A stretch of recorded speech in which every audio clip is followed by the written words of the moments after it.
Bapak, kami bersyukur kami boleh bersama-sama bersekutu untuk memuji, menyembah Engkau, untuk mendengar kebenaran firman-Mu, dan untuk kami boleh berdoa bersama-sama.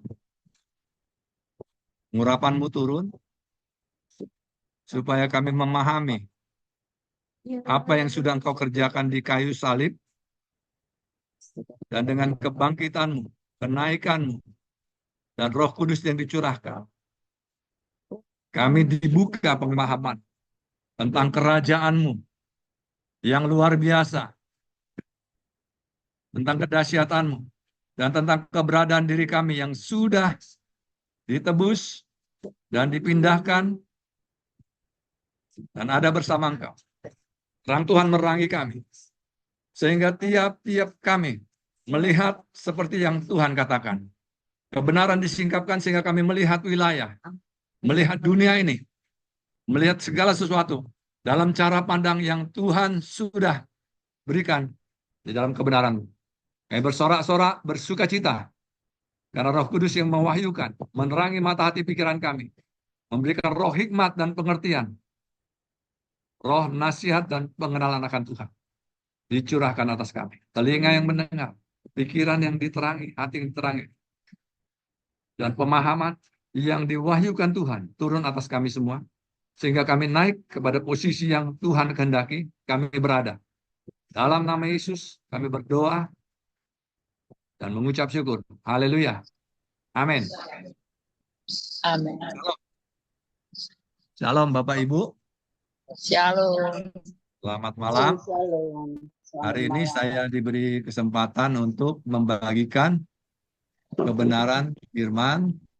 Saya harapkan ini bisa cukup ringkas, tapi bisa diserap dengan baik oleh semua ya. Dan saya percaya kalau kita memahami kebenaran ini, hidup kita akan menjadi berbeda.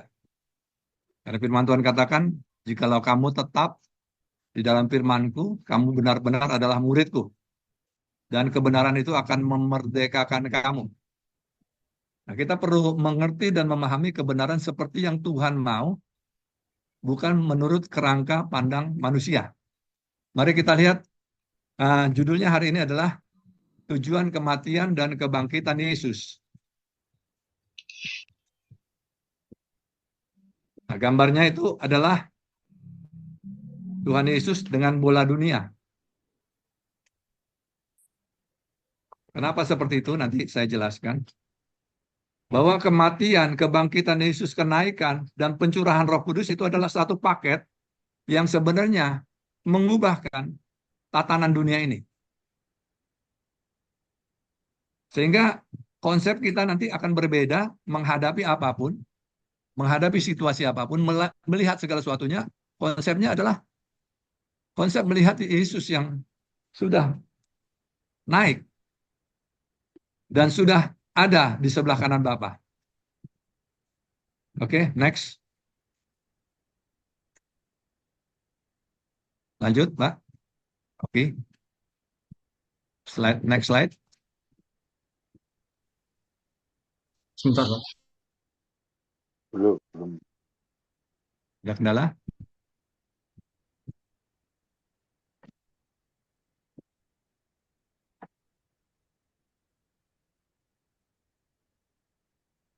Coba kita baca Yohanes 3:19 ayat 30 ya, saya bacakan ya. Sesudah Yesus meminum anggur asam itu, berkatalah ia, sudah selesai. Lalu ia menundukkan kepalanya dan ia menyerahkan nyawanya. Apa yang sebenarnya sudah selesai? Nah, sebenarnya misi Yesus itu secara global itu hanya dua. Yang pertama adalah menebus keturunan Adam, sehingga kodratnya Adam itu tidak ada lagi pada mereka, tapi kodrat Kristus dari kerajaan sorga. Jadi kesalahan Adam ditebus, akibatnya kita ini bukan lagi hidup berdasarkan kodrat Adam, Kodrat Adam itu apa? Dengan susah payah dia harus mencari berkat rezekinya. Seumur hidupnya akan terjadi kesusahan dalam lingkungannya. Semak belukar yang dihasilkan. Hawa juga begitu. Dan kemudian Adam kehilangan keilahiannya. Jadi waktu Yesus menebus, setiap orang-orang yang ditebusnya tidak lagi memiliki DNA Adam. Tidak lagi memiliki kodratnya Adam. Tetapi dia memiliki kodrat yang kembali kepada apa yang dikatakan di Kejadian 1 ayat 26. Bahwa dikatakan di situ, baiklah kita menjadikan manusia menurut gambar dan rupa kita supaya mereka berkuasa. Jadi kodrat keilahian ini dikembalikan lagi. Itu misinya. Misi yang pertama itu adalah hal itu. Bahwa setiap orang-orang yang ditebus Yesus itu kembali kepada kodrat ilahi yang ditetapkan awal. Segambar serupa dengan Tuhan. Bukan manusia biasa plus pertolongan Tuhan. Tetapi manusia ilahi yang segambar serupa dengan Kristus dan punya misi untuk berkuasa atas dunia. Satu lagi yang diakibatkan dari kodratnya itu berubah, maka ada 7 karya Kristus yang diberikan Yesus waktu dia menebus. Waktu dia mati di kayu salib, ada 7 hal yang dia kerjakan untuk menjadi warisan bagi setiap orang percaya. Jadi selain kodrat diubahkan, semua orang percaya menerima warisan penebusan itu. Nanti saya akan jabarkan apa warisannya. Yang kedua adalah yang nomor 4 ini. Pengambil alihan atas kekuasaan dunia dari iblis kepada Kristus. Ini seringkali masih tersembunyi. Dulu saya suka sekali perang rohani dan getol sekali situ. Setelah saya ngerti bahwa dunia ini sudah diambil oleh Kristus, maka saya mulai beralih bukan berperang, tapi mulai memerintah. Mulai menggunakan otoritas ilahi saya atas apapun yang ada di alam semesta ini. Karena apa? Karena misi Yesus adalah bukan hanya penyelamatan, bukan hanya penebusan, tapi mengambil alih kekuasaan dari tangan iblis kepada Kristus. Itu sebabnya dikatakan di Matius 28, segala kuasa, ayat 18, di surga dan di bumi sudah diberikan kepadaku. Jadi 2 hal inilah sebenarnya kerajaan surga itu hadir melalui orang-orang yang kembali kodratnya segambar dan serupa dengan Kristus.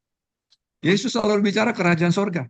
Nah, waktu dia mati, bangkit, naik surga, Roh Kudus dicurahkan, maka yang membawa kerajaan surga bukan satu pribadi Kristus, tetapi begitu banyak anak-anak Tuhan yang sudah ditebus, yang sudah mengerti kodratnya bukan lagi kodrat yang berasal dari dunia ini, bukan dari Adam, itu akan melakukan perkara-perkara yang besar, bukan hanya hal-hal rohani, tetapi akan membuat dunia ini akan mengalami perubahan demi perubahan.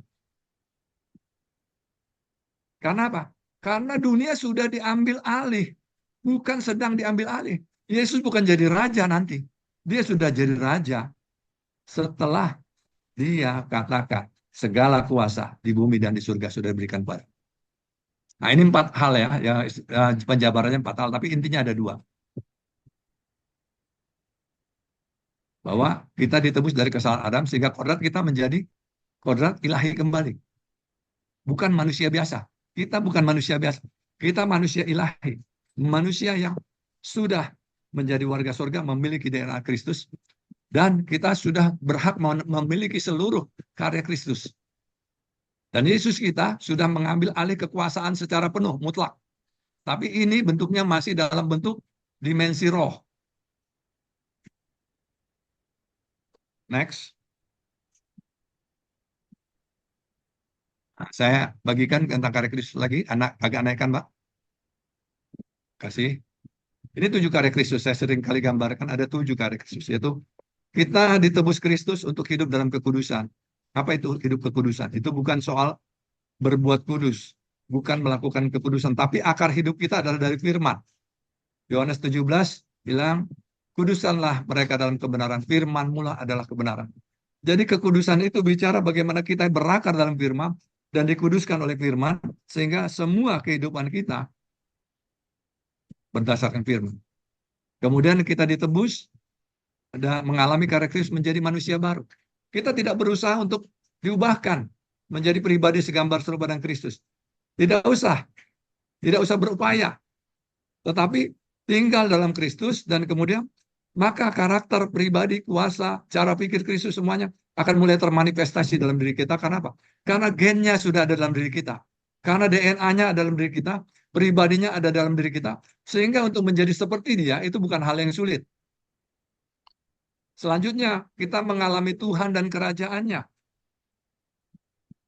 Tuhan dan kerajaannya itu mengakibatkan kita mengalami bagaimana Tuhan campur tangan dalam segala sesuatu. Waktu Yesus hadir di dunia ini, dia membuktikan bahwa inilah kerajaan Tuhan ada di tengah-tengah kamu. Orang sakit bisa berjalan, orang lumpuh bisa, orang sakit bisa sembuh, orang buta melihat, orang lumpuh berjalan, dan begitu banyak mujizat lainnya. Tapi bukan hanya itu mujizat. Air jadi anggur, 5 roti 2 ikan, bisa jadi cukup untuk 5.000 orang. Kemudian juga badai bisa dia kendalikan. Yesus bicara bahwa bukan hanya manusia yang bisa diatasi. Kerajaan surga itu bisa mengatasi apapun di dunia ini dan bisa menyelesaikan situasi apapun. Karena kerajaan Tuhan adalah kerajaan yang lebih besar daripada alam semesta ini. Alami Tuhan dan kerajaan. Kita menjadi destininya diberkati. Karena Yesus sudah menjadi kutuk sehingga kita hidup dalam berkat. Kita mengalami Tuhan dan kerajaannya kenapa? Karena Yesus kita sudah dipindahkan dari kerajaan maut pada kerajaan hidup. Kita juga mengalami bahagia dan sejahtera. Kenapa? Yesus sudah memikul kesengsaraan kita. Kita menjadi makmur. Kenapa? Karena Yesus sudah jadi miskin. Kita jadi sehat dan kuat. Kenapa? Karena Yesus mengalami sakit karena kita. Jadi 7 karya Kristus ini sudah disediakan dan menjadi warisan kita. Otomatis. Begitu kita terima Yesus, maka ini menjadi warisan kita. Masalahnya, ini belum tentu kita miliki secara fisik. Secara roh, itu sudah otomatis menjadi warisan kita. Tetapi warisan ini belum tentu kita nikmati secara fisik kalau kita pertama tidak paham. Yang kedua, kalau kita sendiri tidak mengambilnya dengan benar. Bagaimana mengambilnya dengan benar? Harus memiliki pemahaman yang benar dan mengambilnya dengan iman. Bukan mengusahakan, tetapi mempercayai bahwa kita sudah ada di dalam wilayah kerajaan sorga. Jadi hal ini sesungguhnya sudah disediakan. Tinggal kita ambil nggak? Kita nikmati nggak? Saya sama istri saya dulu,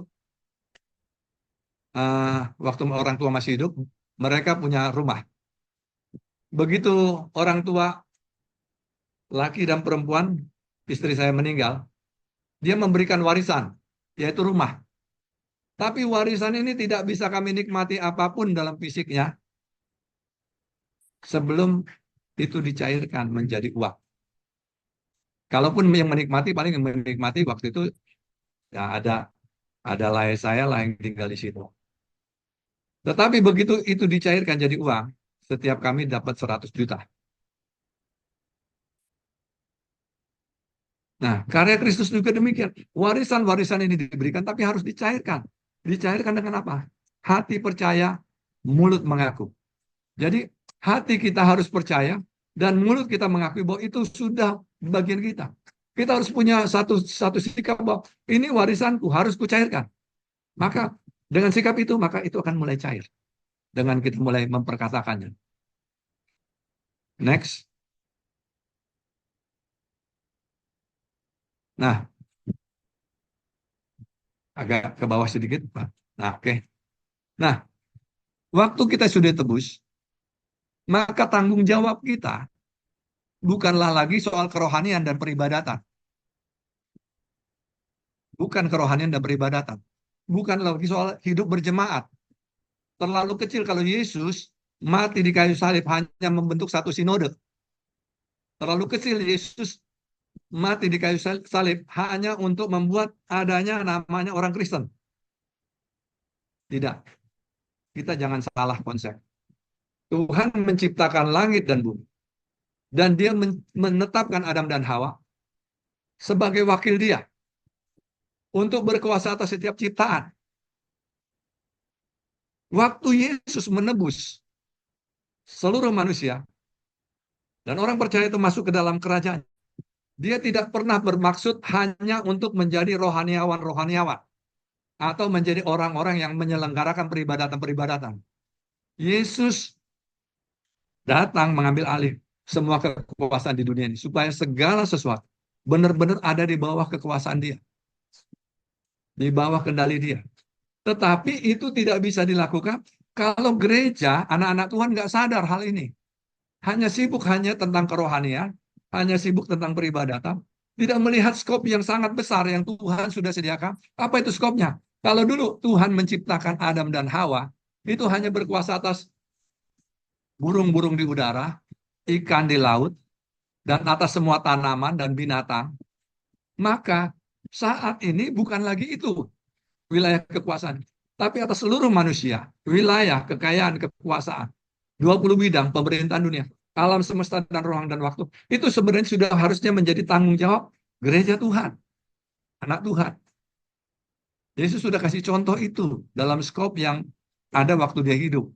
Dia kendalikan badai, itu bicara cuaca.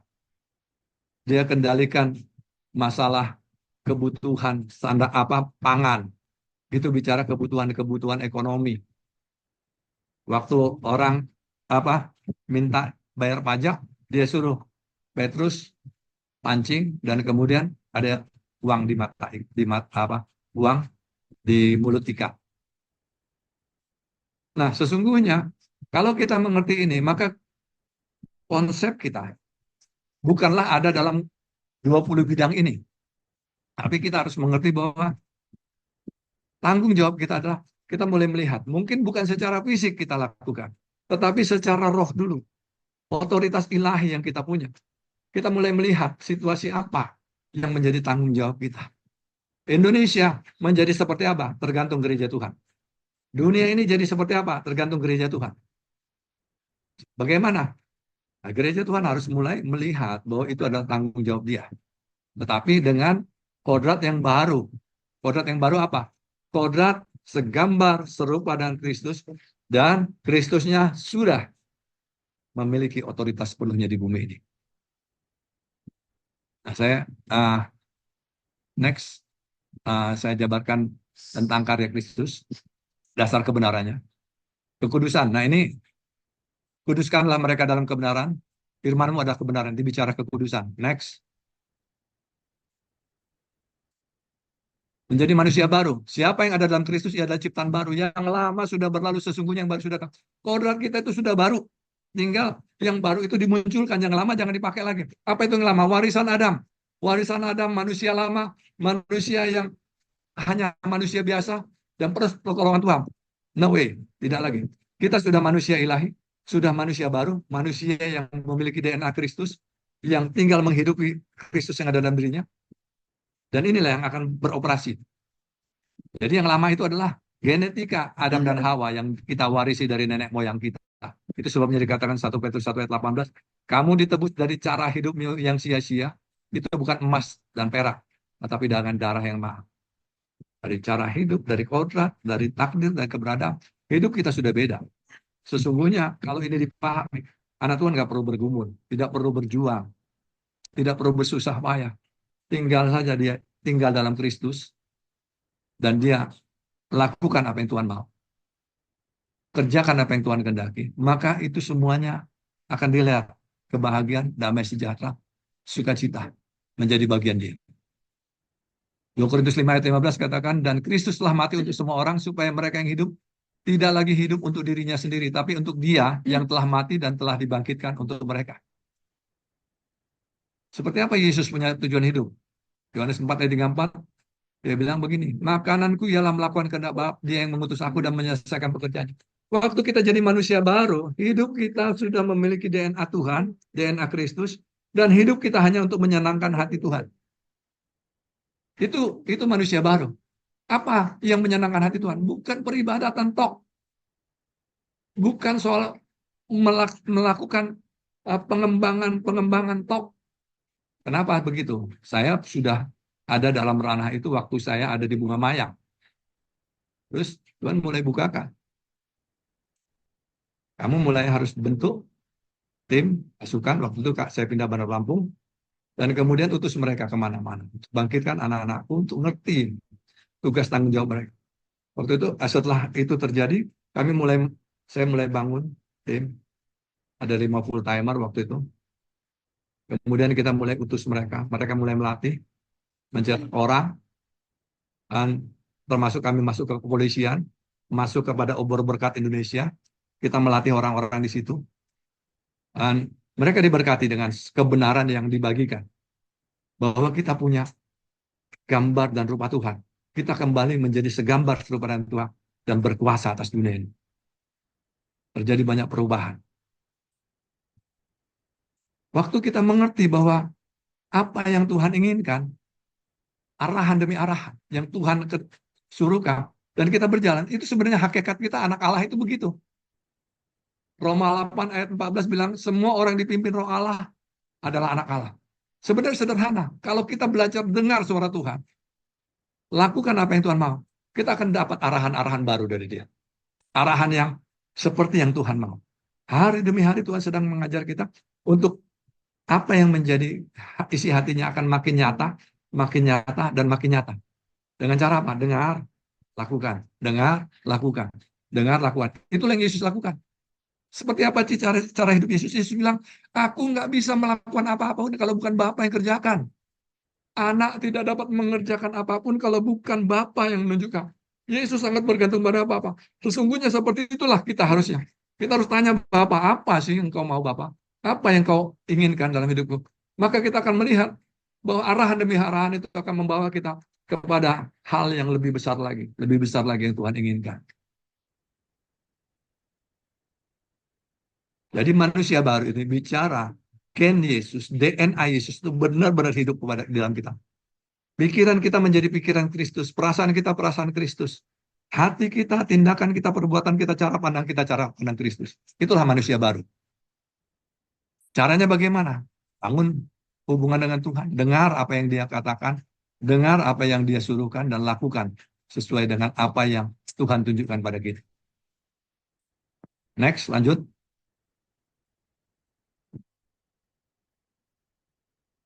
Mengalami Tuhan dan kerajaannya. Dasar firman-Nya ini. Bahwa Ia telah melepaskan kita dari kuasa kegelapan dan memindahkan kita ke dalam kerajaan anaknya yang kekasih. Kita telah dilepaskan. Kita tidak di bawah sistem. Kita tidak ada di dalam sistem dunia. Kita ada di dalam sistem kerajaan sorga. Dan kerajaan sorga itu berkuasa atas alam semesta ini. Dan kita ada di situ bersama Tuhan. Secara roh itulah Dia. Secara fisik kita ada di dunia. Tetapi roh dan pikiran kita bukan dalam sistem dunia. Pikiran manusia ilahi kita, manusia rohani kita, bukan di kungkung dunia. Tetapi manusia ilahi kita ada di kerajaan surga. Ngapain?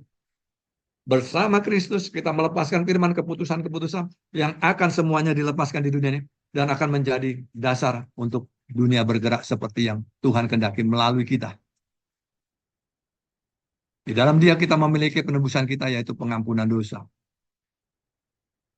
Sebab kerajaan Allah bukanlah soal makanan minuman, tapi kebenaran, damai sejahtera, dan sukacita oleh Roh Kudus. Waktu kita mengerti bahwa kita dalam kerajaan yang luar biasa, dan di atas semuanya, mengatasi semuanya, kita akan melihat semuanya itu sangat kecil sekali untuk dibuahkan.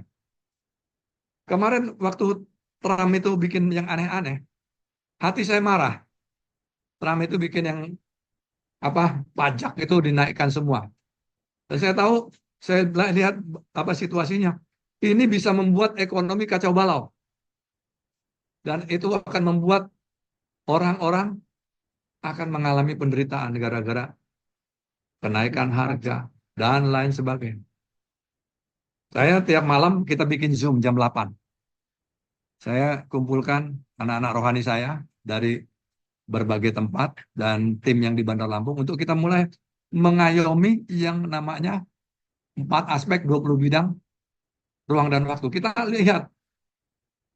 Nah, saya biasanya kasih bola dunia kepada anggota-anggota yang sudah mengerjakan ini. Supaya mereka lihat bahwa ini tanggung jawab kita dunia, bukan tanggung jawab kita yang namanya jemaat lokal. Jemaat lokal itu hanya tempat untuk cetak orang, latih orang. Itu bukan tujuan akhir. Itu hanya menjadi seperti sinagoga, tempat pelatihan pencetakan untuk orang di kader dan orang bisa berfungsi sebagai penguasa yang dari surga. Waktu saya dengar itu, saya mulai bilang, "Hei Trump, kau jangan macam-macam. Robah semua keputusanmu, jangan bikin kacau ekonomi," saya bilang. Dalam roh seperti itu saya bicara.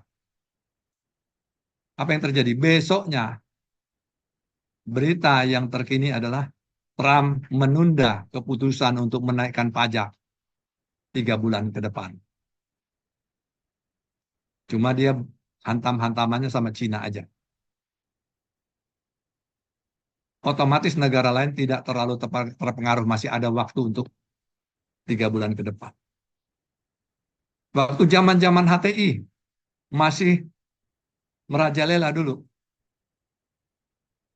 Kita bersama tim mulai bilang, tutup HTI, tutup HTI. Pokoknya tidak boleh ada lagi. Itulah keputusan yang kita lepaskan. Jokowi kita lihat dalam roh dia goyang-goyang. Kita lepaskan. Hei Jokowi, ayo berani. Lepaskan keputusan. Tutup HTI. HTI ditutup oleh Jokowi.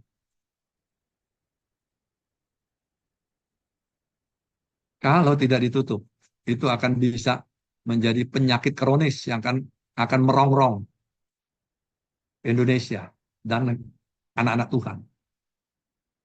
Waktu di Lampung beberapa tahun yang lalu terdengar berita akan ada anak gunung Krakatau yang akan meletus.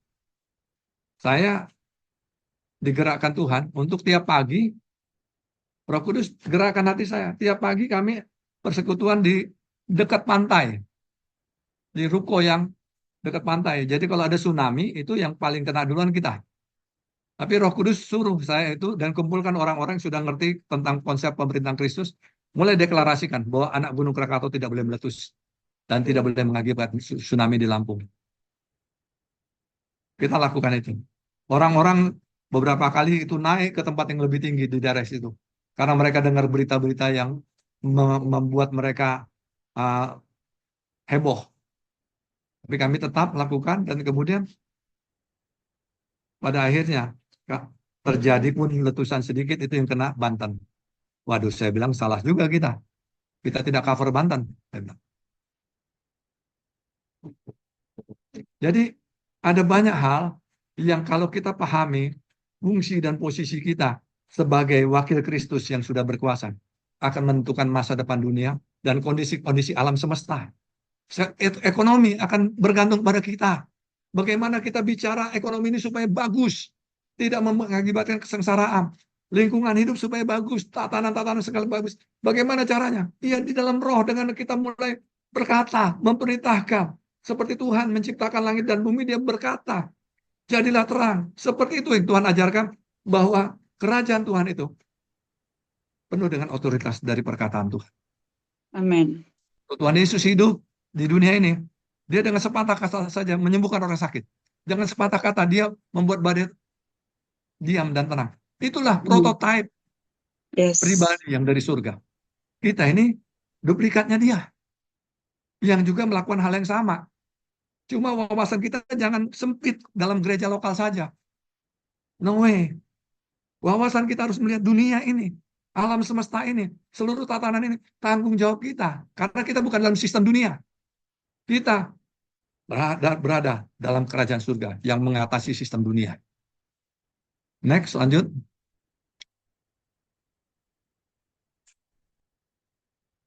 Kita punya kodrat diberkati. Kita nggak kejar berkat, saudaraku. Kenapa? Galatia 3 ayat 13-14 katakan, Kristus telah menebus kita dari kutuk hukum Taurat dengan jalan menjadi kutuk karena kita. Sebab ada tertulis, terkutuklah orang yang digantung pada kayu salib. Yesus Kristus telah membuat ini supaya di dalam dia berkat Abraham sampai kepada bangsa-bangsa lain. Sehingga oleh iman kita menerima roh yang dijanjikan. Apa itu berkat Abraham? Yaitu diberkati untuk jadi berkat. Jadi kita diberkati bukan seperti yang orang pikir, oh supaya kelihatan kita makmur. Enggak, no way. Kita diberkati supaya memberkati. Tujuannya itu. Bukan mengejar berkat. Destiny kita sudah diberkati. Tinggal kita ngerti bahwa berkat ini kita salurkan. Karena kita bukan dalam kodrat kutuk, tapi kodrat berkat. Apapun yang dikerjakan berhasil, ada kemudahan. Apa itu artinya diberkati? Diberkati itu artinya Tuhan campur tangan.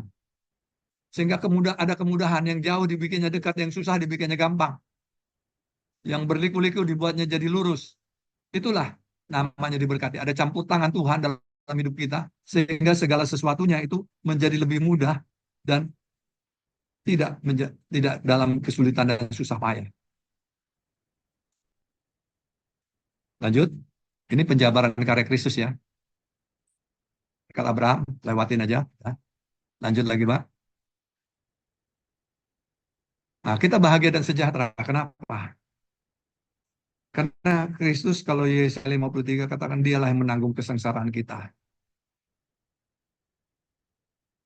Pencuri datang hanya untuk mencuri dan membunuh dan membinasakan. Aku datang supaya mereka mempunyai hidup dan mempunyainya dalam segala kelimpahan. Apa hidup kelimpahan itu? Yaitu mengenal Bapa, mengenal Yesus. Hidup kelimpahan itu bukan soal materi, tetapi pengenalan akan Bapa dan Yesus. Waktu kita kenal Bapa dan Yesus, semuanya bisa kita bereskan. Saya mengalami satu peristiwa di mana anak saya membutuhkan pertolongan. Yang saya tahu, saya adalah penguasa dari sorga. Dan saya pahami bahwa segala sesuatu sudah diletakkan bawah kaki Kristus. Waktu anak saya yang nomor 2 namanya Samuel, dia masuk PNS, ada beberapa tahapan tes yang harus dilakukan. Tes pertama adalah tes uh, persyaratan administrasi. Tes kedua adalah tes tertulis, kemampuan akademik. Tes ketiga adalah tes fisik. Fisik ini harus push up, sit up, pull up, dan lain sebagainya. Tes keempat adalah wawancara. Nah, pada waktu tes kedua, tes pertama, kedua, dia sudah lolos. Peringkatnya dari 134 orang, dia kalau tidak salah peringkatnya 128. Nah, saya tahu bahwa ini masih rawan untuk bisa digeser. Dia bilang, ini harus dia dapat peringkat yang lebih baik. Nah, waktu dia akan tes fisik, itu beberapa hari sebelum dia tes fisik, ada kecelakaan terjadi. Kecelakaan yang diakibatkan daripada aktivitas dia main basket, dijegal temennya, kakinya langsung bengkak, terkilir. Nah, istri saya udah bilang, waduh ini udah hancur lah, ini nggak bisa dia masuk PNS. Tapi karena saya mengerti otoritas ilahi, bahwa saya ada di atas bersama Kristus mengatasi semuanya, dan semuanya sudah di bawah kaki Kristus. Dia bilang, tenang. Saya bilang sama istri saya bilang sama anak saya, tenang. Kita mundurkan. Kita mundurkan. Waktu tes fisik kamu sampai kamu sembuh. Gimana mundur Pak? Ini udah dikatakan akan beberapa hari lagi akan tes. Udah ada pengumumannya. Enggak. Pokoknya kita mundur. Besoknya ada pengumuman. Pengumumannya apa? Tes fisik calon CPNS dari Kemenhumkam diundur dalam waktu yang tidak ditentukan karena COVID. Waktu itu masih zaman COVID. Saya bilang, kita undur sampai kamu siap, kamu tes untuk tes. Benar. Setelah dia sehat, sembuh, ada pengumuman minggu depan tes. Jadi sekitar 3 minggu dia waktu itu yang pemulihannya. Tes, dapat, dia dicurangi segala macam karena memang mereka main joki di situ. Tapi akhirnya bisa dia mencapai urutan ke 90, 80, 90 waktu itu. Saya bilang, terakhir adalah tes wawancara. Saya bilang ini nggak bisa, kalau dia 80-90 masih rawan juga. Dari 134 itu masih rawan posisinya. Saya bilang begini, waktu dia akan tes besoknya, saya bilang, Samuel, kita lepaskan pesona surga sehingga pewawancaramu akan tertarik sekali, akan membela kamu untuk bisa kamu masuk PNS. Yang terjadi apa? Dia ditanyai oleh pengujinya, kamu apa kegagalan terbesar? Nah, dia cerita bahwa kegagalan terbesar dia adalah dia tidak lanjut kuliah di Jerman. Oh, ditanya, oh kamu pernah Jerman? Jerman betulan atau Jerman-Jermanan kan? Jerman benar. Coba tunjukkan bahasa Jerman. Dia tunjukkan bahasa Jerman, dia tunjukkan juga bisa bahasa Inggris. Lah, kenapa kamu tidak masuk imigrasi? Karena ada dua. Waktu itu dia masuk PNS, itu CPNS untuk jadi penjaga lapas. Oh ya, kamu tidak mau jadi imigrasi karena kuotanya sedikit ya. Kamu masuk ke penjaga lapas ini karena kamu masih apa? Kamu bisa punya peluang lebih besar. Udah gini aja. Kami akan kasih kamu nilai besar supaya kamu masuk penjaga lapas dan kemudian kamu nanti kita atur aja supaya bisa pindah. Luar biasa Tuhan lakukan seperti yang sudah Tuhan taruhkan di hati saya untuk berkata, orang itu yang memperjuangkan. Hasilnya saya bilang sebelumnya saya bilang hasil nilaimu nanti 95. Yang keluar memang 94,75. Dan peringkat dia adalah 60. Saya bilang udah aman ya. Nah, kalau saya tidak mengerti kebenaran ini, kemungkinan anak saya tidak akan masuk PNS. Tapi karena ada kebenaran itu, maka saya bisa mengklaim apa yang menjadi hak yang Tuhan sudah sediakan. Sehingga kami hidup bahagia dan sejahtera. Demikian juga waktu kami menikahkan anak kami, karena calon mantu kami dari suku Lampung. Sebenarnya kalau suku Lampung itu agak ngeri-ngeri sedap kita kalau menikahkan anak lelaki kita dengan anak perempuan mereka. Karena mereka biasanya main keroyokan. Dan sesungguhnya bapaknya tidak menyetujui. Tapi saya bilang dengan otoritas kalian tunduk. Kalian tunduk, jangan macam-macam, jangan ada yang macam-macam. Dan tidak ada yang macam-macam sampai pernikahan itu terselenggara dengan baik. Dan puji Tuhan sekarang sudah berdamai.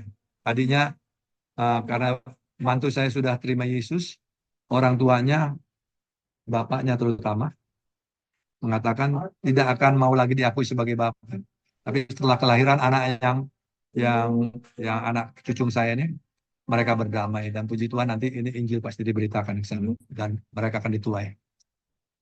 Nah, semua itu terjadi karena saya mengerti bahwa posisi kerajaan surga itu jauh di atas dari semua apapun yang di dunia ini.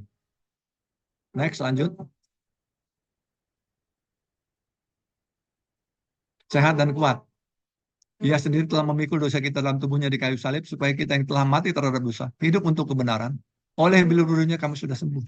Kesehatan itu hak mutlak kita. Klaim itu. Dengan iman dan tindakan yang seperti Roh Kudus pimpin. Dan jika roh dia yang telah membangkitkan Yesus dari antara orang mati diam dalam kamu, maka ia yang telah membangkitkan Kristus Yesus dari antara orang mati akan menghidupkan juga tubuhmu yang panah itu oleh rohnya yang diam dalam kamu. Jadi Roh Kudus itu sendiri membangkitkan Yesus dari kematian. Maka tubuh kita juga yang sudah rusak-rusak ini pun bisa diganti baru oleh Roh Kudus.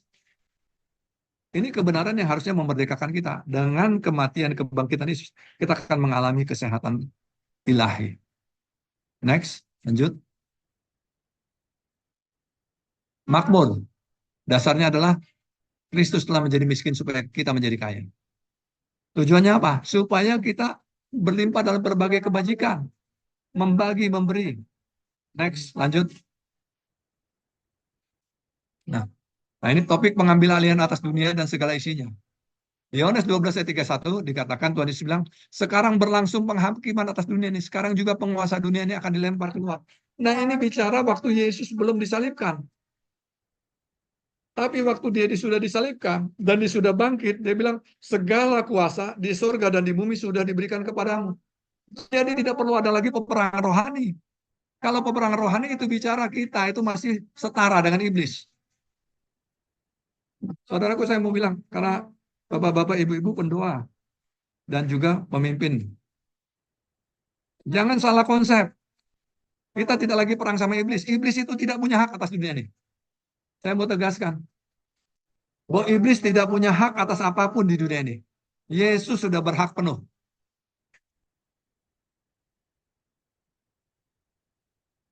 Penguasa dunia itu bukan lagi jadi penguasa dunia. Yesus yang jadi penguasa dunia. Dan kekuasaan itu sekarang sudah didelegasikan pada kita, anak-anak Tuhan. Jadi saya ingin bicara secara gamblang kepada saudara-saudaraku yang kukasihi. Bahwa kita harus bersikap sebagai penguasa dari surga yang membuat dunia ini menjadi seperti surga.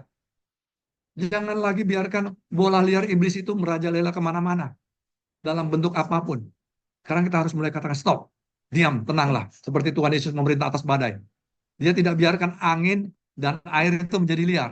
Tapi dia bilang, diam, tenang. Lanjut. Dasar-dasar kebenarannya kita lihat.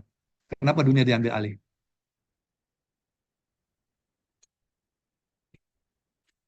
Dan kalau ia datang, Yohanes 6 ayat 16 ayat 8 sampai 11, dia akan mengisapkan dunia akan dosa, kebenaran, penghakiman. Akan dosa karena mereka tetap tidak percaya padaku. Sebenarnya hanya satu dosa, tidak percaya. Adam itu tidak percaya bahwa apa yang dikatakan Tuhan itu benar. Dia lebih percaya apa yang iblis katakan. Itu permasalahan utama. Yesus percaya sehingga walaupun dia harus disalibkan dan ditinggalkan Bapaknya, dia tetap lakukan tanggung jawabnya. Karena dia percaya sama Bapaknya. Akan kebenaran, akan aku pergi kepada Bapa dan kamu tidak melihat aku lagi. Yesus pergi kepada Bapa. Kebenarannya bahwa Yesus sudah ada di atas. Kebenarannya bahwa Yesus sudah memiliki segala kuasa di surga dan di bumi. Itu kebenarannya. Akan penghakiman karena penguasa dunia ini telah dihukum. Perhatikan kata telah dihukum. Bukan akan dihukum, telah dihukum. Telah ditentukan bahwa kepala daripada iblis itu diremukkan. Naga tua itu diremukkan. Dia sekarang cuma bisa nipu. Dia tidak punya otoritas dan kuasa atas dunia. Kita yang punya otoritas itu, saudaraku. Ayo jalankan otoritas, bangkitkan jemaat untuk mulai gunakan itu mulai dari pribadi mereka, keluarga, komunitas, sampai seluruh dunia ini akan menjadi seperti yang dicanangkan Tuhan.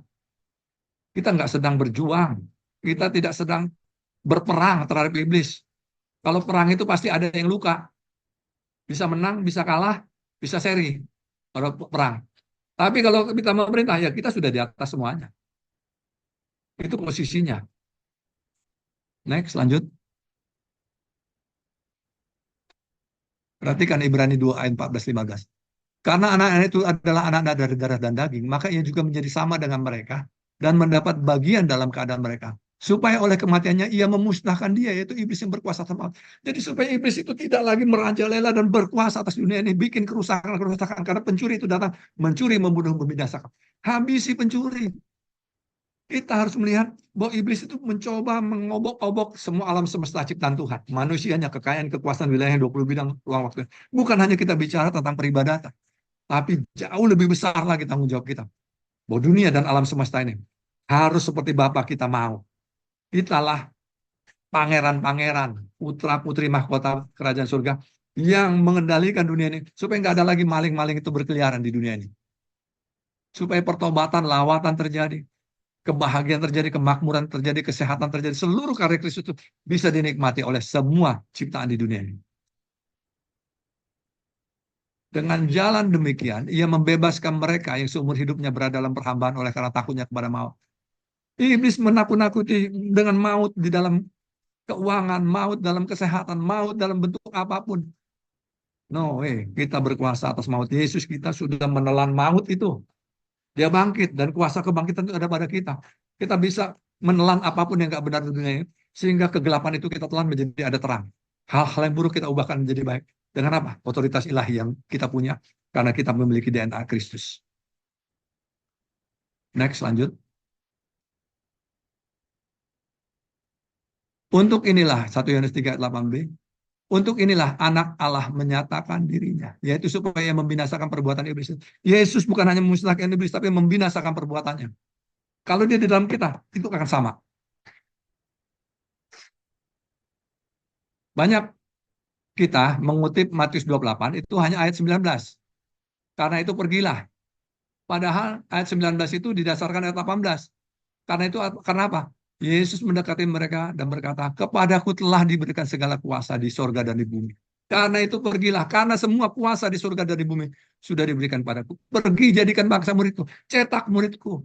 Cetak orang yang se-DNA sama aku ini, supaya benar-benar menjadi duplikatku. Berkuasa penuh atas semua. Membawa kerajaan Tuhan. Membawa kerajaan Tuhan, sehingga dunia ini menjadi seperti surga. Kita harus melihat bahwa kita tidak sedang berjuang di dunia ini. Kita sedang memerintah atas segala sesuatu. Memerintah, mengatur segala sesuatu. Karena apa? Karena Yesus kita sudah punya otoritas atas seluruh surga dan seluruh bumi. Bahkan di Wahyu 1 ayat 18 katakan, dia pegang kunci kerajaan maut. Dia pegang itu. Maut dia kuasai. Kenapa? Karena dia sudah telan dengan kebangkitannya. Maut sudah ditelan dia. Dia sudah balik lagi ke bumi, dan kemudian dia naik ke surga. Bumi sudah diambil alih kekuasaannya. Surga sudah diambil alih kekuasaannya. Dan alam maut sudah dikuasai. Yesus kita super power. Kita pun super power. Saudara. Saya bangga memiliki Yesus. Saya bangga jadi anak Bapa. Kenapa? Karena Bapak saya super power, Yesus saya super power. Kita juga super power di dunia ini. Satu orang bersama Yesus itu mendominasi dunia. Menguasai dunia. Tinggal kita jalankan nggak kekuasaan itu. Kita pahami nggak apa yang harus kita lakukan. Seluruh pemerintahan dunia ini harus tunduk kepada pemerintahan Kristus. Jalankan itu dalam roh dulu. Next. Nah, kita kembali kepada Kejadian 1 ayat 26 ini. Baiklah kita menjadikan manusia menurut gambar dan rupa kita supaya mereka berkuasa. Bukan lagi atas ikan laut, tapi atas yang di bawahnya. Lanjut, Bang. Berkuasa atas apa? Nah ini, saudaraku. Kita berkuasa atas 20 bidang. Berkuasa atas ruang dan waktu. Atas 4 aspek. Sebenarnya nanti ada pelajarannya sendiri nih. Kalau saya bikin satu paket ini pelajaran pemerintahan Kristus ini supaya bisa dimengerti ini, saya ambil sari-sarinya saja. Tetapi sesungguhnya kalau kita ngerti ini, maka akan terjadi perubahan-perubahan yang besar dengan keberadaan anak-anak Tuhan yang ngerti bahwa posisinya adalah memerintah bersama Kristus. Bukan lagi hanya bergereja. Bukan lagi hanya berjemaat, bukan hanya membangun jemaat lokal. Itu bagus, tetapi sesungguhnya genetika pemerintahan Kristus sudah diberikan pada kita. Genetika Kristus yang berkuasa diberikan pada kita. Tanggung jawab kita bukan lagi hanya sosial ataupun pendidikan. Tapi tanggung jawab kita melingkupi bidang politik, bidang sosial, transportasi, termasuk bidang hukum, masuk bidang teknologi. Kalau kita tidak kendalikan teknologi, akan ada teknologi yang menghancurkan manusia. Teknologi yang terjadi sekarang ini menghancurkan manusia. Kita mulai dibukakan Tuhan itu. Kita mulai hajar habis supaya teknologi ke depan adalah teknologi membangun dan membuat orang kembali menjadi segambar serupa dengan Kristus. Gadget-gadget yang sekarang itu membuat adanya generasi Z yang tidak punya harapan ke depan. Waktu Tuhan bukakan bahwa ini akar-akarnya, kita bereskan dalam roh dulu, maka alam fisik akan muncul. Saudaraku, saya ingin membawa hal ini supaya kita mulai hidup dan mulai mengerti bahwa ini bukan sekedar teori. Kami praktekkan ini, karena itu saya Zoom tiap hari jam 8 sampai jam 9 dengan tim itu untuk mengawasi, memantau dan mengendalikan segala situasi-situasi yang Tuhan inginkan kita kuasai dan kendalikan di seluruh alam semesta ini, dunia ini. Saya kira begitu yang saya sampaikan. Kurang lebihnya saya ucapkan terima kasih. Tuhan Yesus memberkati kita semua. Yuk, mari kita berdoa. Bapa, kami bersyukur untuk semua anugerah-Mu. Apa yang sudah dibagikan ini tertanam, berbuah, bahkan Roh Kudus sendiri menjabarkan lebih lagi. Sehingga setiap kami memahami apa yang menjadi bagian yang sudah Engkau berikan melalui kematian dan kebangkitan. Dan apa yang menjadi tanggung jawab yang harus kami kerjakan di dunia. Roh Kudus yang mengajar tiap hari kepada saudara-saudariku ini. Untuk berjalan sesuai dengan apa yang Tuhan mau. Untuk melakukan sesuai dengan apa yang Tuhan mau. Dalam nama Yesus Tuhan. Haleluya. Amin.